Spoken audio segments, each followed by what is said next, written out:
اللہ تعالیٰ کے لیے عبداللہ بنا ہوا، اللہ کی بندگی کرنے والا بندہ، لیکن انسان ذلتوں میں گھر جاتا ہے، ذلتوں میں گر جاتا ہے، اور اس کا عالم یہ ہوتا ہے 20 خداؤں کو تجویز کر دیتا ہے۔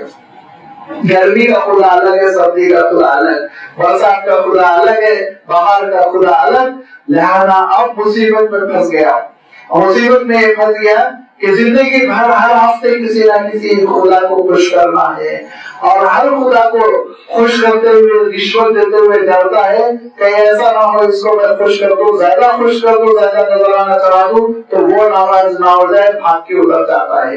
لہذا فرمایا ضرب اللہ مثلا رجلا فیہ شرکاء متشاکسون ورجلا سلما لرجل، کہ ایک مثال اللہ تعالیٰ نے بیان کی کہ ایک ایسا شخص ہے جس کے کئی باس ہے، باس ایک باس ہو تو ٹھیک ہے، آدمی اس کی نگرانی میں کام کر لے، لیکن کئی ہے، اور ارشاد فرمایا وہ بھی کیسے ہیں، متشاکسون، بڑے لڑاکو قسم کے ہیں، بڑے لڑاکو ہیں، لڑتے ہیں، اس کا کام تو کیوں کیا، میرا کام کیوں نہیں کیا۔ ذرا سوچئے ایک آفس میں 2 باس ہو جائے تو کیا حشر ہوتا ہے۔ میں باس کا ترجمہ اس لیے کر رہا ہوں ذرا جلدی سمجھ میں آ جائے، ورنہ اللہ تعالیٰ نے جو مثال بیان کی تو غلام اور آقا کی مثال بیان کی۔ عربوں میں اس وقت غلامی کا رواج تھا کہ ایک شخص ہے، ایسا غلام ہے وہ کہ اس کے 2 آقا ہیں، 10 آقا ہیں، اور ہر آقا کا عالم یہ ہے متشاکسون، لڑاکو ہے، اپنا حق پہلے مانگتا، اب اس کا کام کریں آپ اس کا کام کریں، تیسرے کا کرے، چوتھے کا کرے، سب کے سب ڈانٹ رہے ہیں، مار رہے ہیں، لڑ رہے ہیں، جھگڑ رہے ہیں۔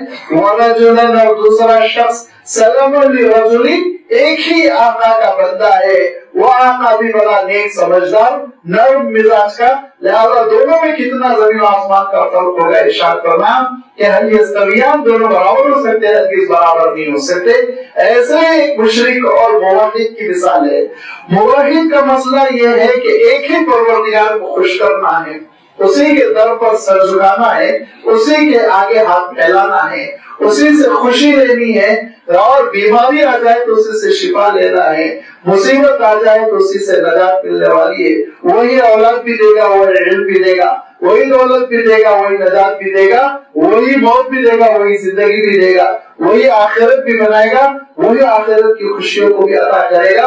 اور ایک شخص کا عالم یہ ہے کہ اس کو علم دینے والی تو سرسوتی ہے، دولت دینے والی لکشمی ہے، اور بیماریوں سے مصیبت دینے والی کالی دیوی ہے۔ تو کبھی ادھر بھاگ رہا ہے، کبھی ادھر بھاگ رہا ہے، چاروں طرف دوڑتا جا رہا ہے، دونوں برابر ہو سکتے ہیں؟ تم خود عقل سے سوچو، ہل یستویان مسئلہ، اور دونوں برابر ہو سکتے، ہرگز برابر نہیں ہو سکتے۔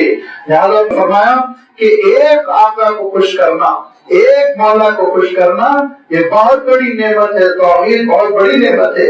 اور اگر توحید نہ ہو، شرک ہو، اور شرک کی مصیبت میں انسان تڑپ رہا ہو، تو وہی جانتا ہے کتنی پریشانیاں ہوتی ہیں، کون کون سے بدلے میں اس کو پیسے ڈالنا پڑتا ہے، وہ اپنی مصیبت سے واقف ہے۔ لہذا ارشاد کرنا کہ اللہ تعالیٰ تمہارے لیے مثال بیان کر رہا کہ ایک شخص ہے جس شخص کا عالم یہ ہے ایک ہی خدا کو یاد کرنا ہے، ایک ہی خدا کو راضی کرنا ہے، اور وہ بھی اس خدا کا عالم یہ بڑا مہربان کرم فرما، اور دوسرے کا عالم یہ ہے سینکڑوں خداؤں کو خوش کرنا ہے۔ اور پھر جب شرک کا یہ مسئلہ ہے تو ذرا سوچیے، ہم آگے بھی اللہ تعالیٰ کی رحمتوں کا یہی مسئلہ ہے کہ ایک بندہ ہے جو پروردگار پر توکل کیا ہوا ہے، بھروسہ کیا ہوا ہے، ایک ہی پروردگار کی خوشنودی کے لیے جلد کر رہا ہے، جدوجہد کر رہا ہے، اس کو دوسروں کی ناراضگی کی ذرا برابر پرواہ نہیں ہے، صرف اور صرف اس کا مقصد یہ ہے میرا مولا مجھ سے راضی ہو جائے۔ اور ایک بندہ ایسا ہے بیچارہ پریشان، خاندان کو خوش کرنے کی کوشش وہ کر رہا ہے، اور رشتہ داروں کو خوش کرنے کی کوشش وہ کر رہا ہے، دوست احباب کو خوش کرنے کی کوشش وہ کر رہا ہے، حکومت کو خوش کرنے کی وہ کوشش وہ کر رہا ہے، لوکل پولیٹیکل پارٹی کو بھی خوش رکھنا چاہتا ہے، اور نیشنل پولیٹیکل پارٹی کو بھی خوش رکھنا چاہ رہا، مصیبت میں بی پی میں بڑا جا رہا ہے۔ کو چھوڑ دو، یہ خدا کے ہو جاؤ، مولا کو خوش کرو، اس کی عبادت کرو، اس کی فرما برداری کرو، اور نمازوں کے ذریعے سے اس سے مدد مانگو، وہ تمہارے حالات کو سنوارے گا، وہ تمہاری مصیبتوں کو دور کرے گا۔ کیا تم کسی سے لو لگاتے ہو؟ کون سا دوسرا ذریعہ ہے جو تمہارے لیے نجات کا اور تمہارے لیے وہ نجات دہندہ ثابت ہوگا، تمہارا کام بنانے والا ثابت ہوگا؟ سب کو توڑ دو۔ اس کو بھی میں نے مکڑی کے جالے سے پرانی مثال کے ذریعے سے بیان کیا۔ سارے جھوٹے سہاروں کو توڑ دو، ایک اللہ تعالیٰ کا سہارا لے لو، پروردگار سے جڑ جاؤ تم، تو تمہارا عالم یہ ہوگا کہ جیسے ایک ہی آقا ہے، ایک ہی مالک ہے اور اس کو خوش کرنا، اور دوسرا ہے کہ دسیوں مالکوں کو خوش کرنے کے لیے جتن کر رہا ہے۔ ارشاد فرمایا الحمدللہ، اللہ کی تعریف، اسی کی حمد و ستائش، اسی کی عبادت کرو، تم اسی سے مدد مانگو، اس کو خوش کرنے کا جذبہ رکھو۔ آج عالم کیا ہو گیا؟ آج عالم یہ ہو گیا کہ ہم اللہ تعالیٰ کو چھوڑ کر باقی سب کو خوش کرنا چاہ رہے ہیں، اس لیے زندگی کشمکش کا نام ہو گئی ہے، زندگی جان لیوا ہو گئی ہے، جینا مشکل ہو گیا ہے، ہر ایک کو خوش کرنے کی فکر ذہنوں پر سوار ہے۔ اگر یہ فکر تبدیل ہو جائے، ایک اللہ کو میں خوش کروں گا، باقی سب تو دھیرے دھیرے خوش ہو جائیں گے، یہ اگر یہ سبھی ہو جائے تو حالات بہت بدلیں گے، بہت بدلیں گے۔ عالم یہ ہوتا ہے کہ انسان یہ سمجھتا ہے کہ وہ دوسروں کو خوش کر لے گا، لیکن یہ بندے بہت ناشکرے ہوتے ہیں، یاد رکھیے۔ اور آپ برا نہ مانیں تو پھر میں یہ لفظ استعمال کروں کہ یہ بندے بہت کمزور ہوتے ہیں، جتنا بھی تم کر دو لیکن کبھی وہ یہ نہیں کہیں گے کہ ہاں آخری درجے کا اسٹینڈرڈ تم نے میرے ساتھ اس میں سلوک کیا، بہترین سے بہترین اس کی خوشنودی کے لیے دعوت کھلا دو، ہاتھ دھوتے دھوتے کہیں گے، لیکن میٹھے میں تو کسر رہ گئی، یہ کمی رہ گئی، اور شکر زیادہ ہو گئی، بریانی میں نمک زیادہ ہو گیا تھا، عیب ہی نکال کر جائیں گے، یہ عیب ہی نکال کر جائیں گے۔ لہذا بندوں کو خوش کرنے کی نہ سوچو، اللہ کو خوش کرنے کی سوچو، اور یاد رکھو اللہ کو خوش کرنے کی سوچو گے تو ایٹومیٹیکلی بندوں کے حقوق ادا ہوتے جائیں گے۔ اللہ تعالیٰ کی خوشنودی ہے والدین کے حقوق کی ادائیگی میں، اللہ تعالیٰ کی خوشنودی ہے زوجین ایک دوسرے کے حقوق کی نگہداشت کر لے، اللہ تعالیٰ کی خوشنودی ہے اولاد کی اچھی تربیت کر لے، اللہ تعالیٰ کی خوشنودی ہے پڑوسیوں کے ساتھ اس میں سلوک کیا جائے، اللہ تعالیٰ کی خوشنودی ہے غریبوں کا کام بنایا جائے، بے بسوں کی مدد کی جائے، اللہ کی خوشنودی کے لیے سارے کام کیجئے۔ انشاءاللہ کسی سے آپ کو ذرہ برابر جواب کی اور شکریہ کہنے کی اور آپ کی جو کوششیں ہیں وہ کوششوں پر اظہار تشکر کرنے کی توقع نہیں رہ جائے گی، کیونکہ اجر آپ اللہ سے لینے کے لیے کر رہے ہوں گے، دل مطمئن رہے گا۔ یہی کیفیت پر اللہ تعالیٰ ارشاد فرماتا ہے انما نطعمکم لوجہ اللہ لا نرید منکم جزاء ولا شکورا، جو کچھ میں تمہارے ساتھ اس میں شروع کر رہا ہوں محض اپنے مولا کی خوشنودی کے لیے کر رہا ہوں، تم سے تو میں نہ بدلے کی امید رکھتا ہوں، بدلہ تو بہت بڑی چیز ہے، تم کیا ریوارڈ دو گے کہ لا نرید منکم جزاء ولا شکورا، شکریہ کہو، تھینک یو کہو، اس کی بھی میں توقع نہیں کرتا ہوں، تم کیا میرا شکریہ ادا کرو گے، میری کوششوں کو تو پروردگار قبول کرے گا، وہ اس پر اجر دے گا۔ یہ کیفیت بندے کے اندر پیدا ہو جاتی ہے تو پھر اس کی ایک بلندی، کردار کی بلندی وجود میں آتی ہے۔ اللہ تعالی ارشاد فرماتا ہے رجلاً سلما لرجل، اللہ کے اوپر رہ جاؤ، ایک مولا کو خوش کرنے والے بن جاؤ، لیکن بل اکثرهم لا يعلمون، اکثر لوگ حقیقت کو سمجھتے ہی نہیں، اکثر لوگ اس حقیقت کو نہیں سمجھتے اور ہزار خداؤں کو خوش کرنے کے لیے جتن کرتے ہیں، مر مٹتے ہیں۔ تو یاد رکھو یہ دنیا کی زندگی عارضی ہے، اتنی عارضی ہے کہ خود اللہ کے آخری رسول صلی اللہ علیہ وسلم کو بھی دنیا کی زندگی چھوڑ کر جانا پڑا، تم کو بھی جانا پڑے گا، لہذا اللہ کے دربار میں سب کچھ ہونے والا ہے۔ انک میت وانہم میتون، اے نبی آپ کی بھی وفات ہوگی، وانہم میتون، اور یہ جتنے آپ کے مخالفین ہیں یہ بھی تو مریں گے، ثم انکم یوم القیامۃ عند ربکم تختصمون، پھر سب تم قیامت کے دن اپنے پروردگار کے سامنے اپنے کیسز لڑو گے، اپنا اپنا فیصلہ کرواؤ گے۔ اللہ کے رسول صلی اللہ علیہ وسلم ارشاد فرماتے ہیں اللہ کے دربار میں اپنا اپنا کیس لے کے ساری مخلوق پہنچے گی، یہاں تک کہ آپ صلی اللہ علیہ وسلم ارشاد فرماتے ہیں سمجھنے کے لیے ایک مثال ہے، سمجھ لیجئے کہ سنگ والی بکری اور بغیر سنگ والی بکری، دنیا میں جس کی سنگ تھی اس نے بغیر سنگ والی بکری پر ظلم کیا تھا، سنگیں ماری تھی. قیامت کے دن یہ دونوں اللہ تعالیٰ سے انصاف طلب کریں گے. تو آپ صلی اللہ علیہ وسلم ارشاد فرماتے ہیں کہ جس کو دنیا میں سنگیں نہیں تھی، اللہ تعالیٰ قیامت کے دن اس کو سنگ دے گا. اور اس کے اوپر جو ظلم ہوا تھا، اللہ تعالیٰ کہے گا اس بکری پر جس کو سنگیں تھی، سنگیں کھینچ لی جائیں گی، محروم کر دی جائیں گی، اور بدلہ لینے کے لیے اللہ تعالیٰ موقع دے گا. بدلہ لینے کے بعد دونوں کو پھر فنا کر دیا جائے گا. یہ مثال اللہ کے رسول صلی اللہ علیہ وسلم نے کیوں بیان فرمائی؟ بکریاں تو وہ آپ جانتے ہیں کہ عقل والی نہیں ہے اور ان کے اندر حساب کتاب کا مسئلہ نہیں ہے، لیکن یہ اس لیے آپ صلی اللہ علیہ وسلم مثال بیان فرما رہے ہیں کہ ادنا ترین تم اگر ظلم کرو گے تو اللہ تعالیٰ کے دربار میں فیصلہ ہوگا.